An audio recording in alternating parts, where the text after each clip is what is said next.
तो पहली पुड़ी के नाल ही खुश खांसी तुहाडी बिल्कुल ठीक हो जाएगी।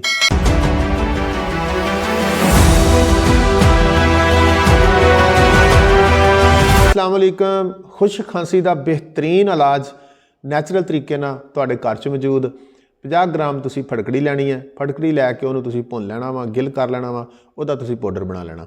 तो ये 100 ग्राम देसी खंड पानी है, गुड़ और चीनी नहीं पानी, सिर्फ देसी खंड बाजार चों मिल जाती है, किसी भी पंसार स्टोर तो लै लेनी है। ये तुसी 100 ग्राम देसी खंड तो 50 ग्राम फटकड़ी ਇਹਦਾ पाउडर बना के तो इन्हां ਦੀਆਂ 14 पुड़ियां बना लेनियां। सुबह दोपहर शाम शहद के नाल तुसी पुड़ी खानी है तो पहली पुड़ी के नाल ही खुश खांसी तुहाडी बिल्कुल ठीक हो जाएगी। दुआवां सानूं याद रखना। अल्लाह हाफिज़।